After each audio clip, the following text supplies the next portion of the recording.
Well, good afternoon, good morning, good evening, everyone. Thank you for joining us for our webcast today, the 7 principles and practices for success in source to pay and purchase to pay transformation.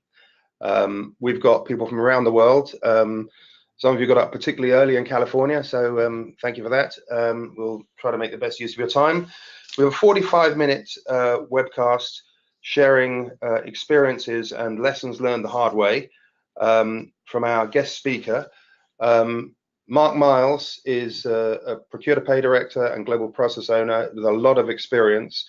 He's unusual in that he is both an accountant and a procurement executive. You don't find that very often. And he's been a P2P GPO and source-to-pay GPO at BP and a number of other global organizations. So we'll hear more from Mark in a few minutes. My name's Dan French. I'm founder and CEO here at Consider Solutions. And yeah, thank you again for joining us.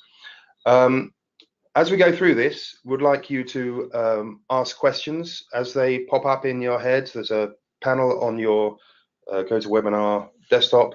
Please ask questions as we go. If you've got any technical problems, use the same interface and someone will endeavor to help you. So a little bit of context about Consider. Many of you know us, but for those of you who don't, we focus on this kind of aspiration to world-class finance, world-class procurement, world-class operations. And obviously, on the left-hand side, it's kind of simple breakdown of what we see world-class being.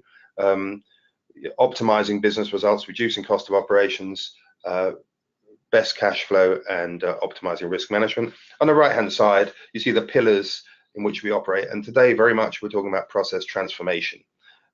So that's the theme of the day.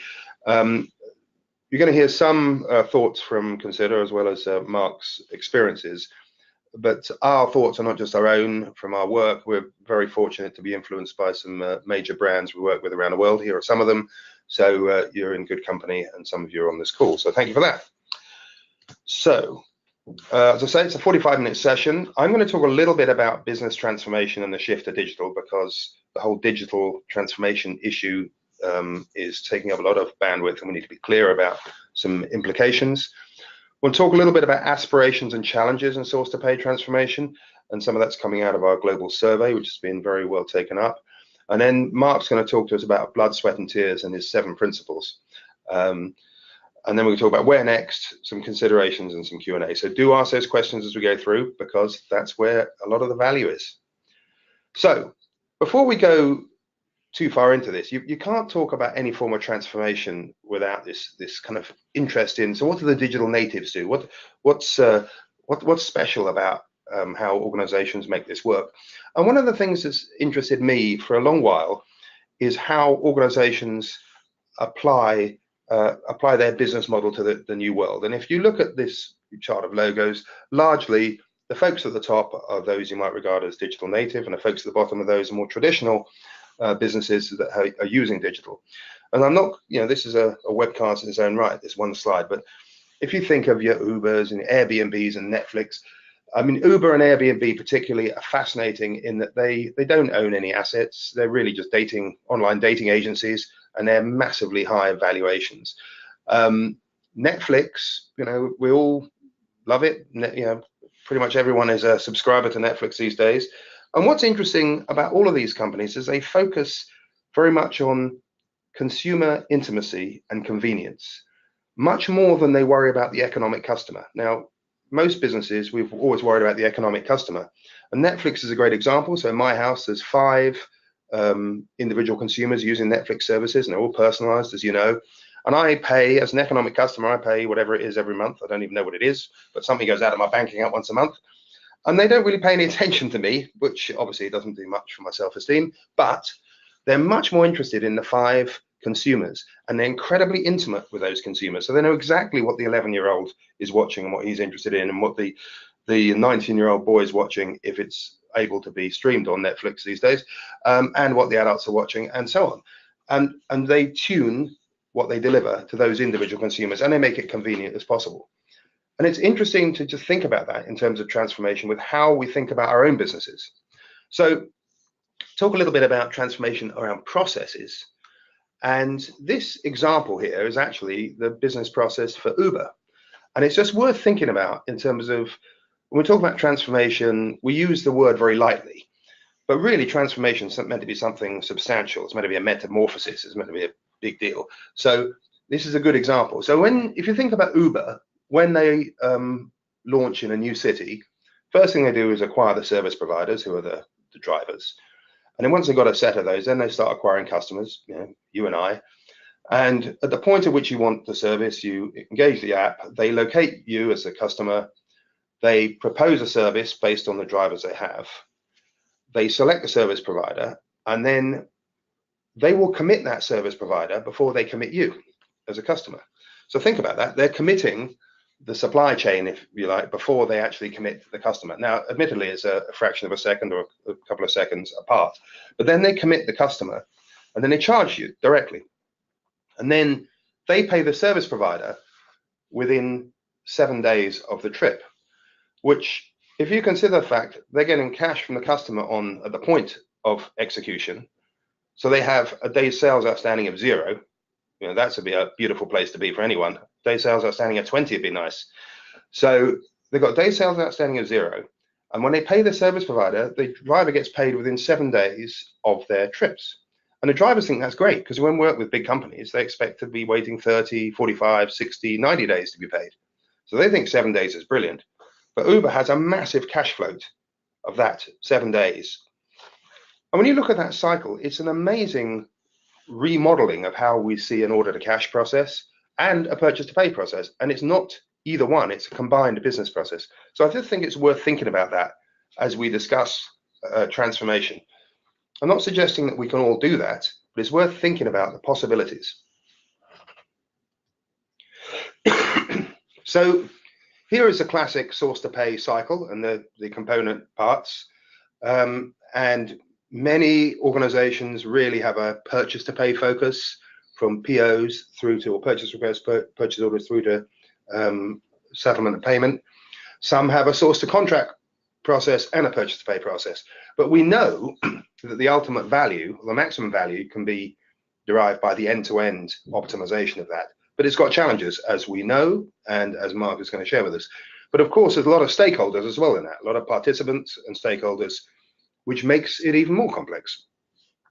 So I just wanted to share that, just to get a frame of thinking around what we're looking at here. And we'll come back to that. Now, Hackett Group did a very interesting study recently on P2P key issues. And they identified the key objectives that respondents felt were critical or major importance. And if you look at those, everything apart from internal stakeholder satisfaction and experience, which they felt capable and confident to address, everything else, people didn't feel they had the confidence or ability to address. So digital transformation of P2P, obtaining more value from P2P, increased supplier compliance to contract, all of these things, very important, but we don't feel confident to deliver. Now, that's a big admission. So it's interesting to think about that in the context of this discussion. Now, we've been running this global survey on source to pay, purchase to pay, end-to-end process pain points and challenges. And what we see is the kind of objectives that people are looking for in source to pay transformation. They're looking to reduce maverick spend. So making sure that what is being spent is identified and known, improving PO compliance is a good indicator of that. Reducing the cycle time of process, making buying simple. Reducing the cost of goods and services purchased, actually improving contract compliance. So we negotiate these terms and we get those terms in reality. And that's where the value is. And reducing effort and cost of process operations. So those are 4 objectives. And we can talk more about the relative importance of those. But also, survey respondents talks about the key risks that they associate with source to pay. And the trending, this survey is still open, so please do participate in it. But the trending responses are, top 3 are vendor risk management. So how do we manage risk around our vendor relationships and their capability to service? Second was contract compliance, and third was internal fraud. Interesting 3 points of view there. And then the other thing, which may be a surprise or may not be a surprise, but the biggest challenges are human challenges. With all the wonders of technological innovation we have, the 2 biggest trending survey responses were the biggest challenge, the lack of executive alignment and understanding of P2P source to pay challenges across the process, and a lack of clarity and overall accountabilities, responsibilities, expertise, and work required. Now that's a big admission, and I think Mark's going to talk a little bit more about that. But it's kind of an interesting introduction to the topic that we're led to believe there's technology solutions are going to solve all this, but there's some fundamental issues which are challenging us. So I'm going to ask you to get involved. We've got a couple of poll questions for you. They're not hard. Well, they won't take you very long. So the first question I'd like to ask you is your personal job focus on purchase to pay, source to pay. And this is, you choose one of these. Are you focused on the end-to-end source to pay process? Are you focused on the source to contract process, which is procurement, sourcing and procurement, essentially? 3, are you requisition to pay, purchase to pay, the classic P2P cycle? Are you 4, invoice to pay, accounts payable? Or 5, some other focus? Hopefully that's fairly straightforward. Could you choose 1, 2, 3, 4, or 5? So are you, in your job role, focused on end-to-end source to pay? Or number 2, source to contract, which is sourcing and procurement. 3, PR to pay, PO to pay. 4, invoice to pay, accounts payable. 5, other. So let's have a look at the old scoreboard. Well, that's good news. So over half, you need 60% of your end-to-end source to pay. So great, you're at the right place. 11% of your source to contract. That's not a surprise as well. We're seeing a lot of people who are trying to optimize that particular subset. But the same percentage on PO to pay, and a slightly bigger percentage on invoice to pay, accounts payable, and the 5% other, that shall remain a question for us. We can only ask you 5 answers, so we don't know what that 5% is. Anyway, thank you very much indeed. So let's thank you for that. That's useful. So you know who you're sharing the session with. So one other question for you. And this is to do with how you report, where you report in the organization. Do you report to a global process ownership group? Do you report to shared services or global business services? And if it's both, and the GPO function works within shared services, if you choose the nearest reporting line, that'd be good. So in that case, it'd be GPO. So do you report into global process ownership, or 2 shared services, global business services, 3 into finance, 4 into procurement, or 5 other? Again, so this is not necessarily your focus of the job you're doing, but who you report into. Hopefully that's fairly straightforward. I'll give you 10 seconds to just try and remember who it is you report to. 5, 4, 3, 2, 1. Let's have a look. So, okay, so interesting, quite a cross section here. So biggest percentage, 36% report into shared services GBS, which is not surprising. 9% work into a global process ownership function, 23% finance, 14% procurement, and nearly 20% other. Interesting. Thank you very much indeed. Yeah, that is indeed quite an eye-opener. Thank you. So I do want you to ask questions. So we've given you a few thoughts already. So please do ask questions. Take time now to tap a few things out on the question panel because we want to deal with these at the end. Don't worry, we might have covered them at the end, but put them in now. So while you're putting your questions in, I'd like to introduce you now to Mark Miles. As I say, he's fought and won the battles for source to pay transformation. He's got bruises and cuts and is somewhat battered from the experiences, but he's going to share with you both the good, the bad, and the ugly. So very pleased to introduce Mark. Thanks, Dan. Hi, everybody. I'm Mark Miles. As Dan says, I do have some bruises. I spent nearly 40 years in a major oil and gas firm, and I worked predominantly in finance as an accountant. And then, as Dan said earlier, I moved in procurement, so spent my latter 6 or 7 years in procurement organisation. Since leaving that firm, I've been spending some time helping other organisations on their change journey the last 3 or 4 years, which has been really good. Today, though, we're going to talk to you about how I think you can be successful in implementing change in source to pay. And I might start with a quote from Charles Darwin, actually. Charles Darwin's been accredited to say, it's not the strongest of the species that survives, nor the most intelligent, it's the one that is most adaptable to change. And what I'm going to talk to you today about is that change element to it, and we'll cover a number of topics around that. But that principally, I'm going to talk about the change theory and then I'm going to give you some of my experiences around the change reality and some of the things I've been doing, some successfully and some not quite so successfully, but I'll share those with you. So the first principle is around establishing a sense of urgency. The analogy here of a burning platform is not a great one for an oil and gas person, but it seemed fitting. And I think it's fair to say that you need to create a sense of urgency without creating panic. Without the urgency, there will be no transformation. So you need to ensure you get the leadership, and I'll talk more about that in a moment, on board so they know what you want to do and why it needs to be done now. To do that, you're going to need a very clear business plan and roadmap. And again, I'll talk more about some of those things, some of those experiences there. And you need what I've said here to win the hearts and minds of the organization, starting at the top, but through the organization. Because it's getting people to understand why you're doing it, not just what you're doing. So I think that's a really important aspect to it. And to be clear as well, organizations have a lot of initiatives, and if you're trying to add something to what people are already doing, they have to understand why you're doing it. And you need to make sure that it's positioned within the overall company's strategy so they know where it fits. So it's an important piece to get right. One of the couple of experiences there I can share with you is I was the process ops director and a process owner in purchase to pay in a large organization. And we were reviewing the options we had for our purchase to pay systems. At the time, we had 10 plus different systems, varying age of those and usage of those globally across the firm.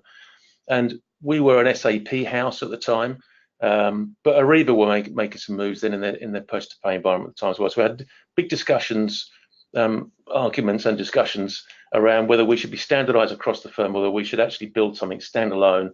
And at the time, I was working in an indirect procurement organization. So there were some things we could do that were quite, I would describe as whizzy for the organization, but weren't standardized across the firm. So we started to engage with more people across the upstream and downstream, the different functions in IT and in procurement and finance and tax and audit, et cetera, et cetera. And we started to develop one purchase to pay standard. And that took us a whole year to negotiate one standard. We had 3 meetings throughout the year for 3 days each, and there was 40 to 50 people in the room each time. So it wasn't a simple conversation, but it was required. And I guess it's a bit like storming. We had to get to a place where we agreed what the path was, and the path we chose wasn't the path of least resistance. It was a difficult path initially to get started on, but we knew and we believed, and we got the buy-in for it, it was the right path to be taken, and the long-term value created was much better than the short-term gain we may have had by taking a lesser path. So that's one of the lessons learned there around establishing the sense of urgency. So the path of least resistance isn't always the best option. Isn't always the best option, correct. Right. Thank you. So the second principle is around creating a clear vision and a roadmap. And it has to be simple and repeatable. You can't have a complex message or something which is too long and not memorable. You've got to get your messaging simple and repeatable. So you get people buying into it. You get people talking about it, not just you spouting what's right, what's wrong. Other people buy into that and start to talk about it too. And you've got to demonstrate the value across the entire source to pay process. If you pick just your payables or just the contracting, it's not as powerful as it would be if you get the end-to-end process as part of the vision and roadmap you're trying to build. And it's important you get some clarity on the milestones you're going to deliver and the timing of the value of that delivery. So, being clear about this, and again, I'll talk a bit more about this in a moment, being clear on your milestones is vitally important, particularly when you start to engage with the senior members of the organization. And always a little one here about beware the promised lands, I've called it here, which is all the terms we're now familiar with, the cloud, software as a service, RPA, artificial intelligence, chatbots, all these things are thrown out there. And I have seen some executives get wooed by the promises. So I would beware of the promised land and make sure you manage expectations effectively in your organization by having that clarity around the timelines, your roadmap, your business case, making sure that's in the right, you've got that clear. And the example I'd give here actually was the project I was managing at the time in the major oil and gas was over 2 to 3 years. It was a big project, and we had a business case, but it wasn't it wasn't particularly powerful, and I'll explain why. We weren't differentiating ourselves at the time. The oil price was starting to decline, funding was being squeezed, projects were being squeezed out. So the project we were on, was a year in, and it was being challenged. And we were trying to think, how could we differentiate this project in terms of the value? And we had, reduction in costs and improved efficiency and the usual post-to-pay stuff, but it wasn't really hitting home. And we did some work on looking at what was going on in the industry. And with this thing called contract compliance, it's much more. This was about 5 or 6 years ago, actually. So contract compliance now, I think he's talked more. You hear the term more. For me, contract compliance is making sure that the contract that's negotiated by the procurement organisation, that the details of that are transferred to the business. And the example I give here is when I was working in the business, and I was working in a finance university, and within the oil and gas company, and we did a procurement process, and we invited 4 of the major accounting firms to bid on some work we were doing over 2 to 3 years to produce some training programs. And the one we chose came in and said, well, here's our master services agreement. It's been negotiated by your procurement organisation, and here are the rates for directors, for partners, for administrators. So we took those rates and we used those rates for the next 2 or 3 years. I kept in touch with the folks that were involved in that, and it wasn't until 3 or 4 years later that I found out that those rates they were using for their partners and their directors were the maximum rates. So I had authority to negotiate those rates down, but didn't know it. So I would say that for me, contract compliance is understand the contract's been negotiated and using that in business practice so you capture that value. If you don't capture that value, there's a huge prize being lost. Now, the Aberdeen Research Group have estimated that to be about 7%. So I think 7% of every pound or dollar you spend can be saved through better contract compliance. So that certainly helped our business case enormously. And the benefit we were seen to get from that was it saved us on the day. And allowed us to keep going, which was a good thing. Which leads me on to the next one, which is around forming a powerful coalition. You need to get this, in your organisation, the CFO, the procurement officers, the chief information officers, the GBS leaders. You need these folks to be engaged and active in what you want them to do. Senior leaders have the juggling priorities all the time.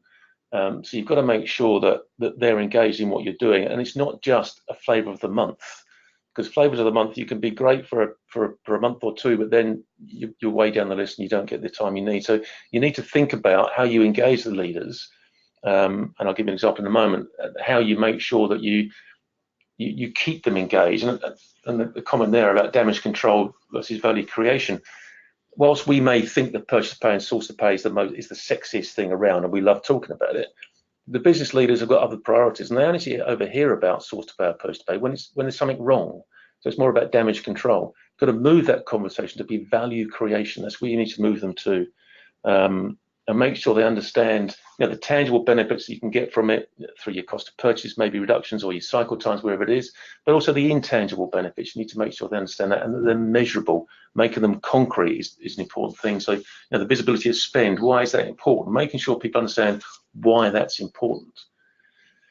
And then the governance structure. So I'll talk about that. So I had the opportunity I was managing this P2P program to meet with the CFO of the company.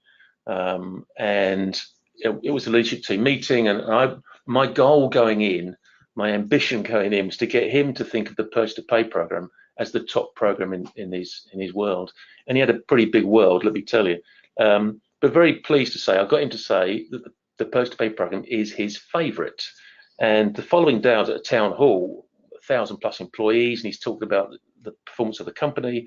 And somehow, I didn't plant the question, I promise, but a question came up: what's the best project we've got going on right now in your world? And he said it's the purchase to pay. So that was a really big win for us. A very powerful voice saying this is what we should be doing. But the direct reports of the CFO, I went to see each of them as well to have a conversation, because in the world I was in then, just because the boss gets it doesn't mean everybody else gets it, and they're not just going to say yes. So you've got to go and get the direct reports. And these are still very senior people, but you need that robust business case. You need that vision, and you need that roadmap to ensure that they get it, but they get it sustainably. And it's not just a flavour of the month. And the governance structure, and let's talk a little bit about the governance structure we had there, was pretty rigorous, but at times I thought it was overly onerous. but the reality was we absolutely needed it. So the top of the pile was the executive leadership team, which we then, we got them engaged, and we formed the program governance. We had a governance board which incorporated the CPO and then senior members of IT, GBS, the business leaders, who would meet on a quarterly basis. Below that, we had the project leadership team, we had the steering committee, and then a project leadership team. So we had some pretty senior people engaged in the program, engaged in the management of the program, and we had below that a change network. So all the subject matter experts around the world, of which there were many, having them engaged as well, because when you have to listen to what people are saying within the organisation. It's all well to get the top guys, top people engaged. But you've got to make sure you sell it to the guys that are actually doing the work themselves, and make sure they're engaged in the change. So as I said here, this is fairly logical, but very complex, but very much needed at the end of the day. And without it, we wouldn't have survived some of the challenges that we had.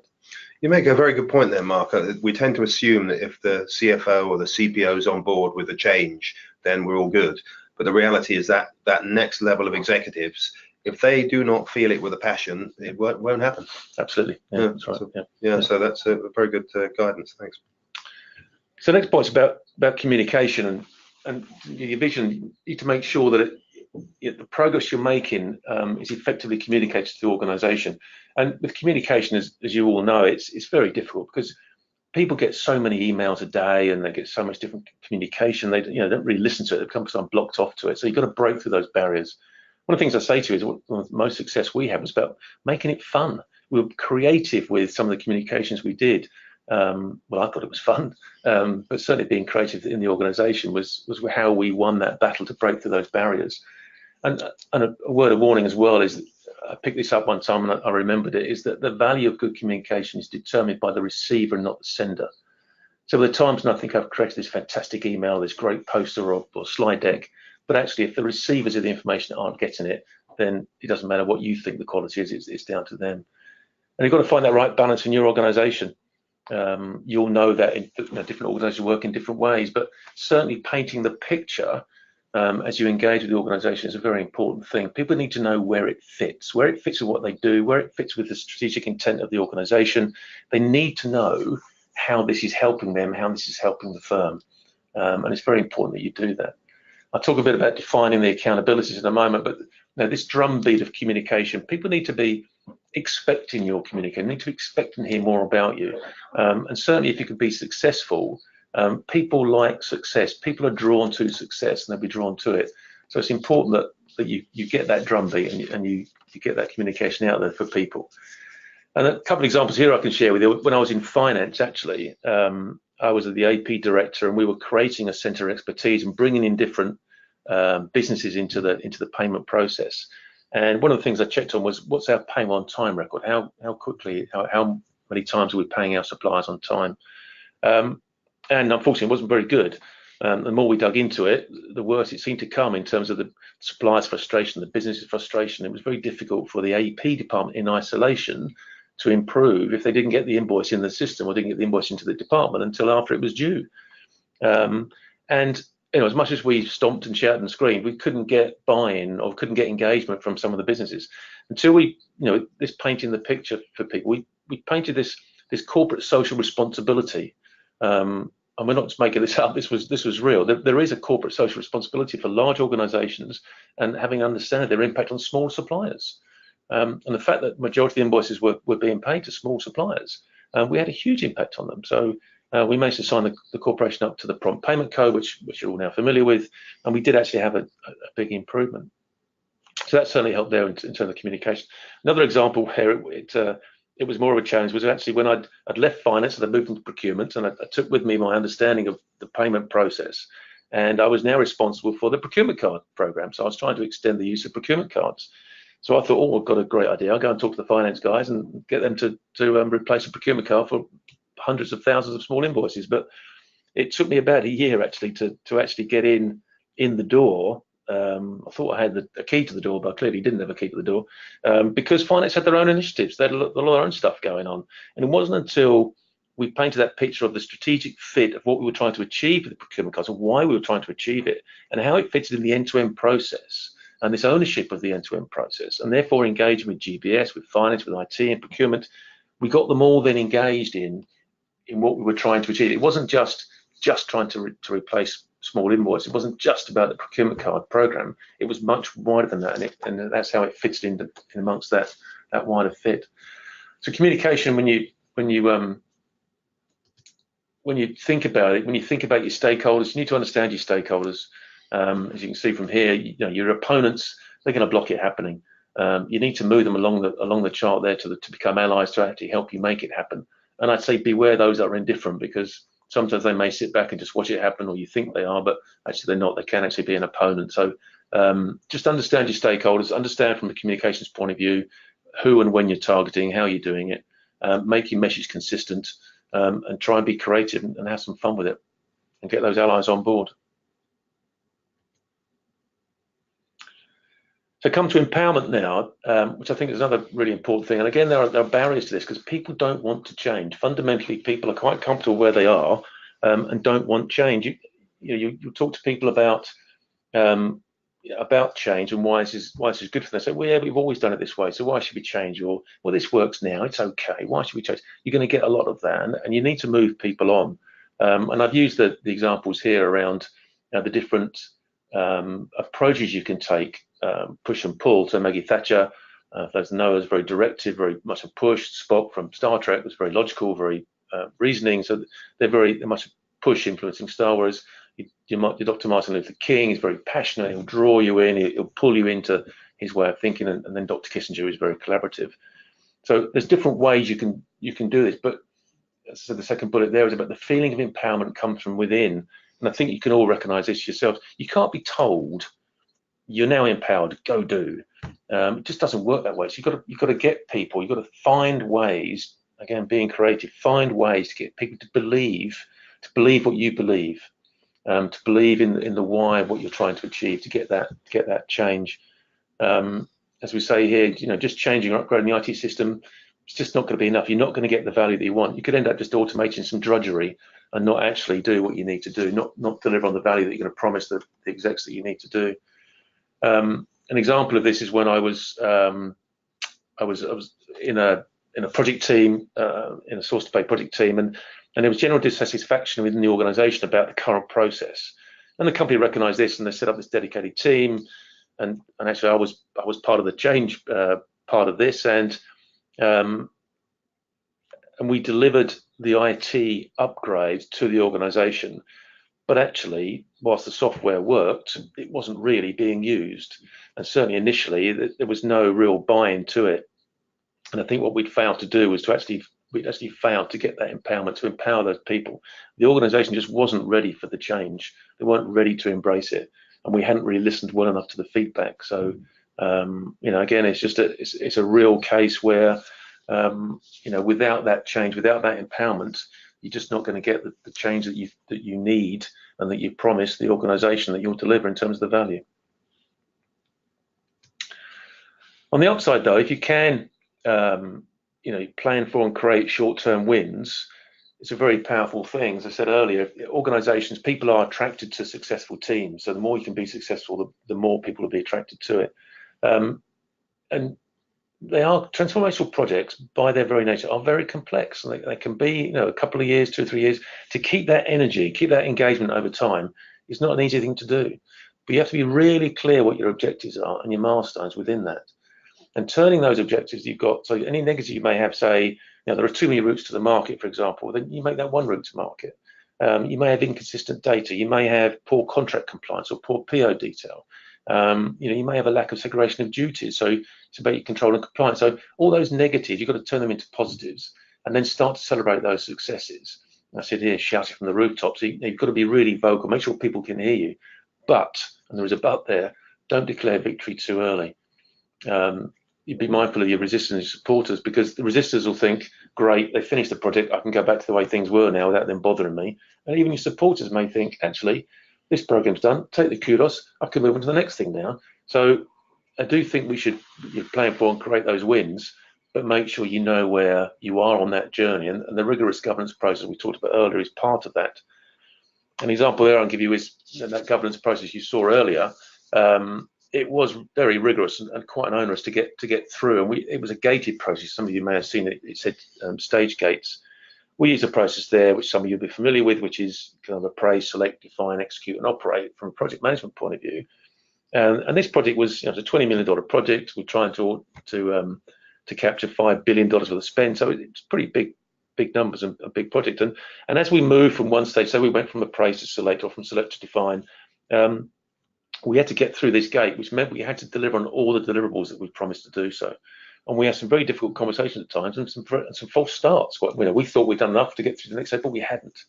But the key to it was, with that process in place, there was visibility in terms of what we were doing. And once we had got through that gate, once we had got to the next stage, we were able to celebrate and to shout from the rooftops, which was great. So, but people knew where we were on the journey, and they knew what was coming next. And we made sure through all the communication, everything else, that yeah, we're celebrating right now, but we're not done. There's more to do. So the last principle is around sustainability. You've got to change the norm. This is a new dawn. It's not just about the system. That's just not enough. You've got to get the people and the processes changed too. And I say as well, you've got to be brave. You've got to stand up for what is right. If you're on the team, or if you're part of the business and you believe this is the right thing to be doing, there's going to be some bumps in the road. There's no question. And you've got to be able to, as I say, be brave, be bold, and stand up for that. And keep communicating the vision. Keep reminding people why you're doing what you're doing. It can go wrong. So there's no example here is Lidl. They had a project, I think it was 6 years in the making, this inventory management project, 6 years in the making, $500 million they spent, and within 6 months it was scrapped. And the main reason they gave for scrapping it was too much internal resistance to change. So this thing is very real. Getting people on board is very real. Human nature is that they don't really want to change, and you've got to make sure that they find the reasons why they should change. And one of the best examples I've got here actually is when I was working in a procurement organization, and I was asked to look at the buying channel strategy. And when I got there, it was actually pretty good. I felt, from where I'd come from, it was pretty slick actually. And they were looking to reduce Maverick spend even further, even though at the time I felt the Maverick spend was pretty low by comparison to other organizations I'd seen. But they had this thing called organizational restlessness around making buying simple, that enough was never enough. And they wanted to make sure they could do even more and get the businesses to ensure that it was as simple as possible for the businesses, so they could buy from the right suppliers and buy the right products and services at the right prices. And I think that culture came from the top. I think it permeated through. And there was just on this continuous improvement cycle, which was a thing to behold, I have to say. So, in your organization, if you can find that in your organization, I think it's a very powerful place to be. So to sum it up, I think there's 3 key things, and you can see them here. I think it's really, really important you get that executive alignment. You've got to establish some kind of sense of urgency, and you get your powerful coalition on board with you, and you create that vision, that roadmap, and you maintain that throughout. Change management, it's a real thing, and communicating the vision, empower others to act.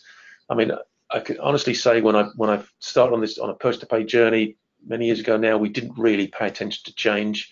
And that was at our cost, no question. So I think the change management is very powerful. And then it's about execution.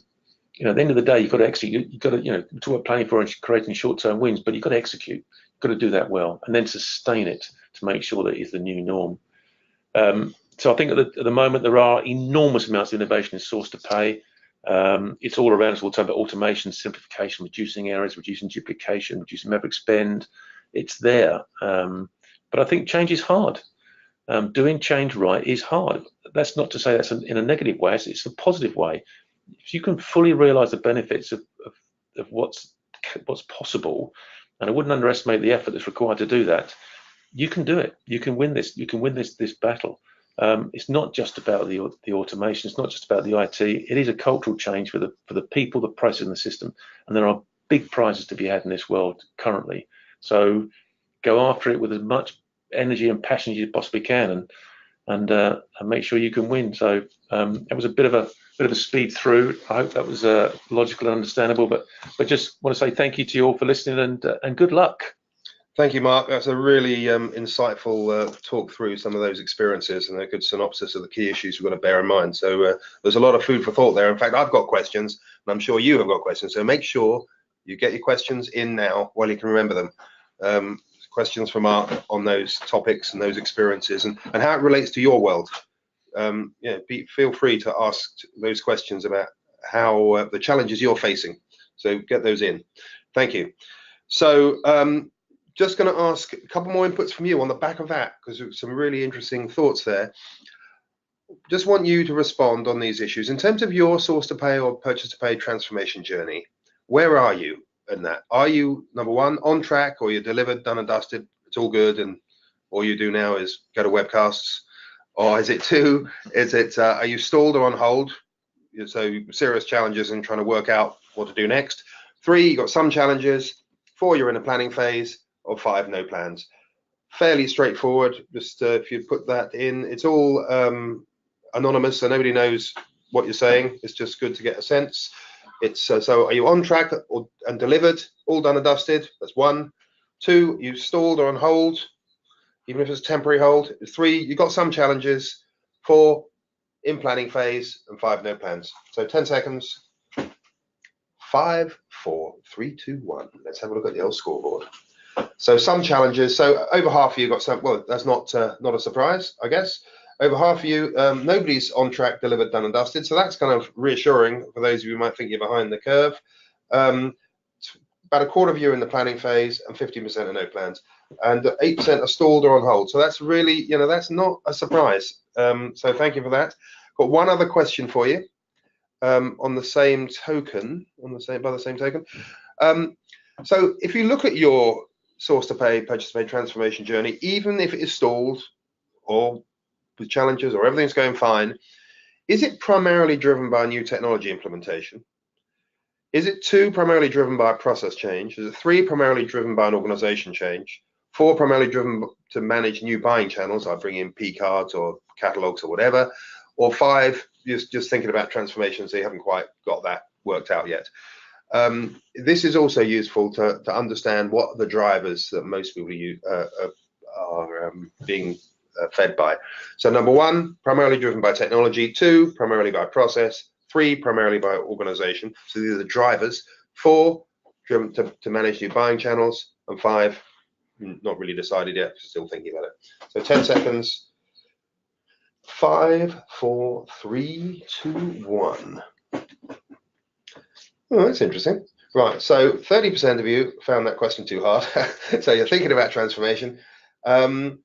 So about 20% primarily driven by new technology implementation. So I suspect that's those of you who are implementing Ariba or Coupa or Basware or one of those.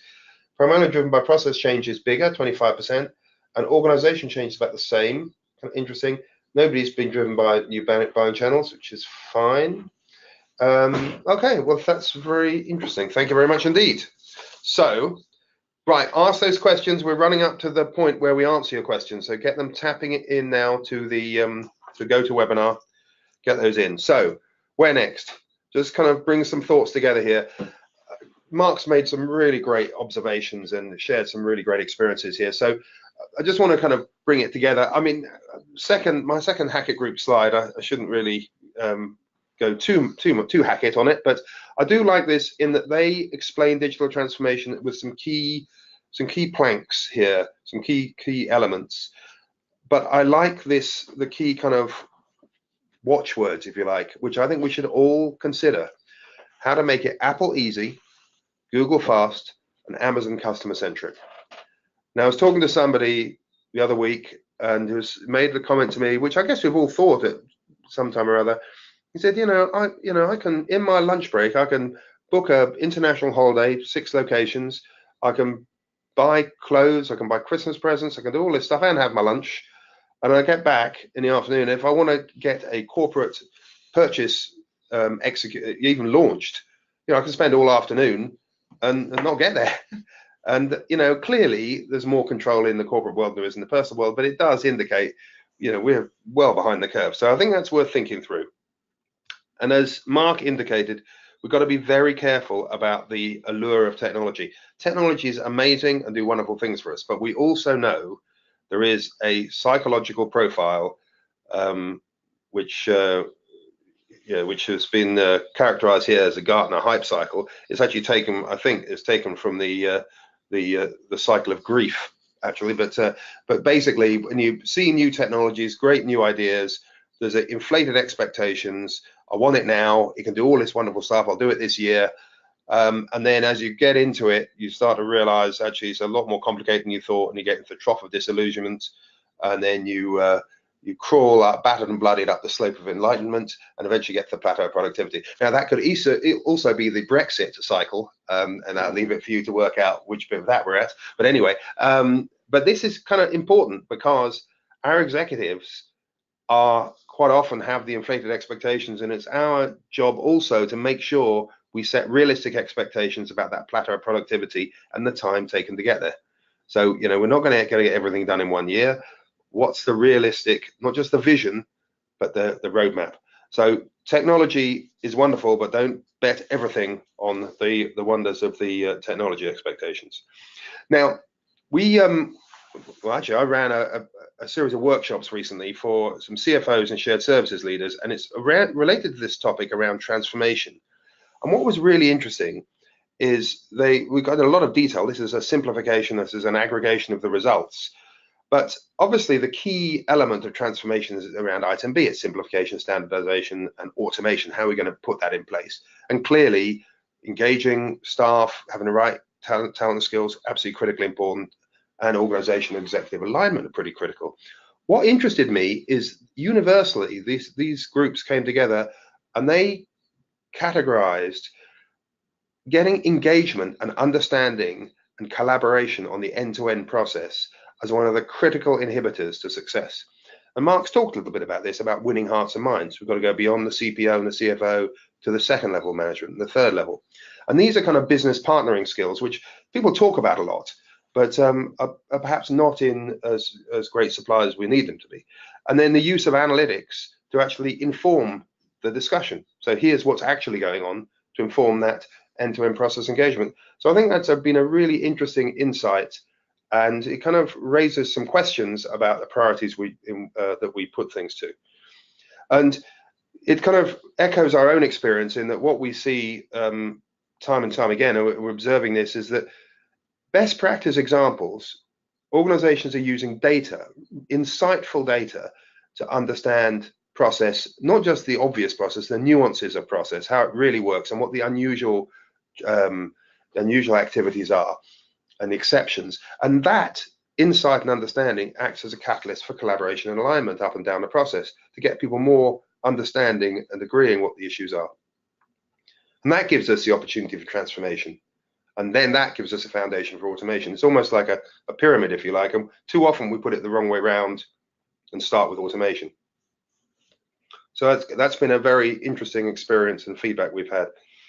So we've been taking that into how to help drive that collaboration. So we've built and developed some smart analytics to help do this across the organization, taking data from various sources, and be able to look in a kind of fast, low-cost way, rapidly assess how the process is working, and use that to engage and collaborate across the business, and also with individual business units and individual vendors and categories, so we can really get the detail work through. So this is what we've done: business-wide collaboration, all that good stuff, and supporting, trying to glue the pieces together and work out the source of real issues, and use that to engage the discussion on how the future needs to be. So what we're seeing is there's some great feedback now from clients on this in terms of using this to facilitate collaboration and alignment. There's obviously a lot of other value in terms of direct understanding of process exceptions, and indeed, understanding how automation initiatives are actually working, and obviously limiting fraud, etc. But that's been a powerful capability. But of course, as Mark has made the point, there's no one-hit wonders. And I love this comment here. We all wait for a silver bullet. And this is a surgeon's note on performance. I think it's a Nobel Prize winner. And his point is, don't believe this whole aspiration of the silver bullet is just it's a mirage. It doesn't exist. We've got to put a lot of steps right. We've got to do a lot of things right. And it's like the aggregation of marginal gains. So I think that's worth thinking about. So something to consider for you. What's your biggest barrier to success in source to pay or purchase to pay transformation? Coming back to Mark's summary, is it around the executive alignment? the urgency, the coalition, vision and roadmap? Is it around change management, communication and empowerment? Is it around execution, quick wins, sustainability? Or is it about having fast, smart data analytics to support the journey? So if you think you would benefit from an independent expert assessment from Mark on your source to pay, purchase to pay transformation plan and progress, let us know. We'll reach out to you also, but if you just want to understand what that might look like, just drop us a note. We are 50 minutes into a little bit beyond our time. That's what we've talked through. Have you taken a survey? If you haven't, please do, and you can just pop us an email and we'll tell you how to get to it. But questions, couple of questions. We'll give one question. Keep chucking those questions in, or typing them in even. Don't have to chuck them in. Quick question, I think we'll give you one because we are running late. So this one here is, can you give some good tips to align executives around a common vision? Mark, can you? Can you? Give an example actually where I didn't do that very well. And I think it's about having an elevator pitch. Let me say that again, an elevator pitch. So how could you sum up what you're trying to achieve and the value that you're trying to achieve in a very short period of time? And I stepped into an elevator on the first floor of our executive building one time, and one of the senior execs to me said, "Hello, Mark, how's it going? Tell me about the project you're working on. I hear it's going well." And I only had 3 floors to talk to him, and I ummed and ahed and I fluffed, and I completely fluffed it. Went back to the team and said, "Right, I need an elevator pitch. Next time I get asked that question, I need to know very sharply what it is I'm doing, where the value is, and if I need his help, because I missed an opportunity there to do it." So I would say, make sure you get your elevator pitch. Once you've got it, make sure you can back it up. So it's like 30 seconds. You had about 30 seconds in there. So so make sure you can summarize the problem and the value in 30 seconds. And everybody in the elevator just stopped dead and looked at me for that 30 seconds. I think for good reasons. A long 30 seconds because I couldn't really come up with the right answer. But so be clear, be ready for that. I think that's really powerful. Yeah, and I just add that as a very bright person once said, without data, all you have is an opinion. So I'd make sure you back your problem statement and value statement up with data on the real business you're in. So I think that's important. We've got a number of other questions, but I think time is running out, or it has beaten us. The clock has beaten us. Thank you very much for your attention. If you want to have any questions that you didn't ask, please send them to my email address. We will come back on the other ones to those that asked. If you want to take up the discussion about what's involved in an assessment, come back to us there. If you want to know about the survey, come back to us there. And thank you for your time. And I wish you well for the rest of your day. Thank you very much indeed.